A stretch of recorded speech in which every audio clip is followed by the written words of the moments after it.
Hotel রেস্টুরেন্টের স্বাদে গরুর মাংসের কারি রেসিপি শেয়ার করছি। আশা করি রেসিপিটি ভালো লাগবে।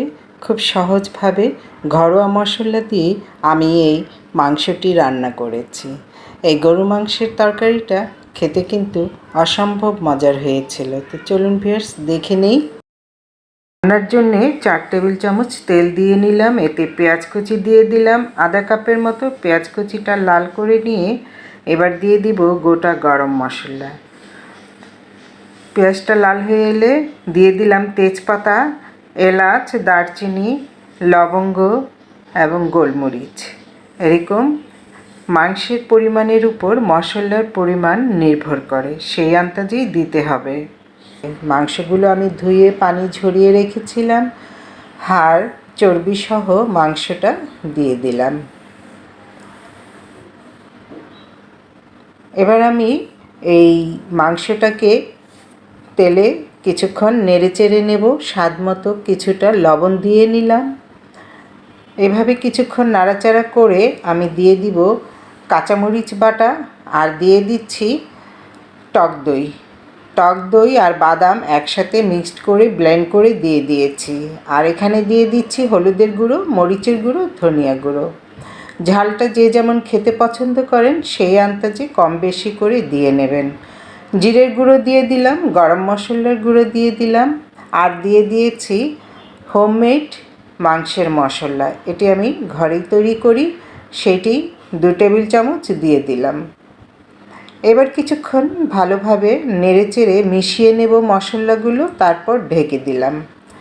এই পর্যায়ে চুলার আঁচটি মিডিয়ামে রাখা আছে। প্রায় 15-20 মিনিট পর ফিরে আসব।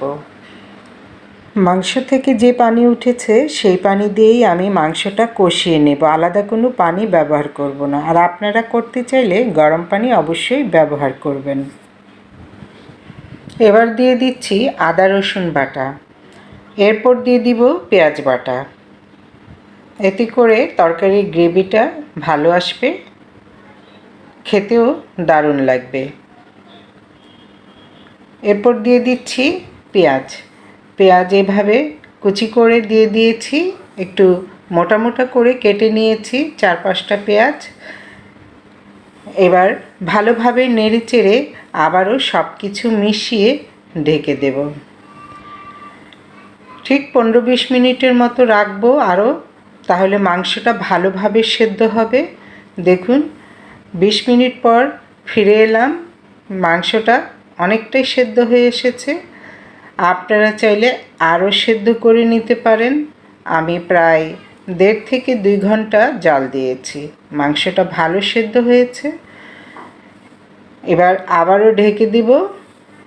ভিউয়ার্স ভালো লাগলে পেজটি ফলো দিয়ে লাইক কমেন্ট করে দিবেন আর শেয়ার করে দিবেন অন্য বন্ধুদেরকে দেখার জন্যে। ইউটিউব চ্যানেলটি সাবস্ক্রাইব করে পাশে থাকা বেল আইকনটি অন করে দেবেন। তো ভিউয়ার্স আমার মাংস রান্না শেষ। এবার একটি ডিশে সার্ভ করে নিচ্ছি। পেঁয়াজ বেরেস্তা উপরে ছিটিয়ে দিলাম। এটি পোলাও, সাদা ভাত, রুটি, পরোটা, লুচির সাথে খুব জমিয়ে খাওয়া যাবে। আজ এ পর্যন্তই। আসসালামু আলাইকুম, আল্লাহ হাফেজ।